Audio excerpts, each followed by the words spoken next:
A student opened fire at Great Mills High School in southern Maryland Tuesday morning, critically injuring a female student before he was confronted by a school resource officer, according to the St. Mary's County Sheriff's Office. The officer and gunman both fired nearly simultaneously in a school hallway, authorities said. They said the gunman, identified as 17-year-old Austin Wyatt Rollins, was mortally wounded, but it was not clear whether he was shot by the officer or hit by his own round at the school 70 miles south of Washington, D.C.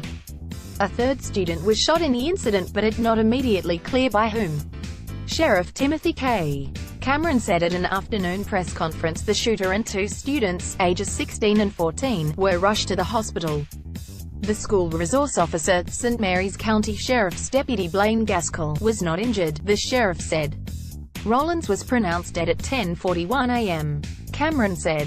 A prior relationship existed between Rollins and the female student shot, and authorities are exploring whether it played a role in the shooting. I think everybody went above and beyond the call of duty in this particular instance, Maryland Governor Larry Hogan said at the afternoon press conference. Police cordoned off the Dr. Forrest career. Michael Robinson Chavez, The Washington Post. Authorities are reviewing video surveillance from the school and also are still investigating a motive, Cameron said. Cameron said there was no question the situation would have been worse if the SRO had not engaged the shooter. The shooter had a Glock semi-automatic handgun, the sheriff said.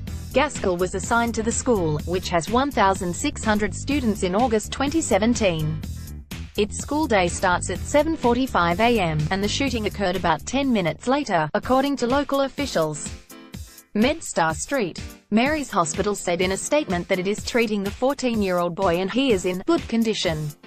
The 16-year-old girl was stabilized and transferred to Prince George's Hospital Center, MedStar said.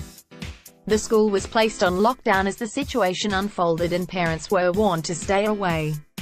Video from the scene showed police cruisers with lights whirring outside the school, while others could be heard heading to the school. Isaiah Quiles, a 10th grader, was walking to his first period class Tuesday morning. He didn't hear a gunshot but saw a girl falling to the ground. He thought she had fainted, but then there were screams and shouts and someone yelled about a gun. Everyone started running and I started running, too, Quiles said. I was scared. The 16-year-old ran to his class. His teacher remained calm, he said, and soon there was an announcement on the public address system. Our principal said there was a lockdown but no one was going to be harmed, Quiles said. Tyreek Wheeler, 17, was headed to his English class when he heard a loud bang. He hustled to class after he heard someone was shot. A lockdown was announced once he made it to class. The class lowered the blinds and locked the door. Students pulled out their phones, contacting their parents and checking the news.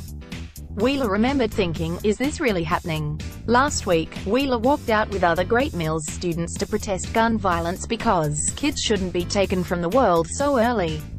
On Tuesday, as he was picked up from a nearby high school, he said, I'm grateful I'm still alive.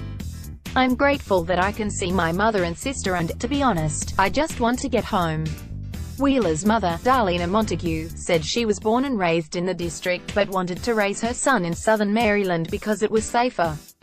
This is just scary to me, she said. Things can happen anywhere. At Leonardtown High School, where parents were told to meet their children, cars crowded in front of the school as parents picked up students. Jordan Hutchinson, 14, attends Fairlead Academy but waits for his bus at Great Mills in the mornings, he said. He was in the school lobby when he heard gunshots and fled for the bus parked outside. I was shook at first, he said. Then I got on the bus and started yelling at the bus driver. Hutchinson's mother, Latoya Mason, also has a son who attends Great Mills. Bullying has been a problem there, she said. Her son was not physically hurt in the shooting, she said, but is emotionally distraught.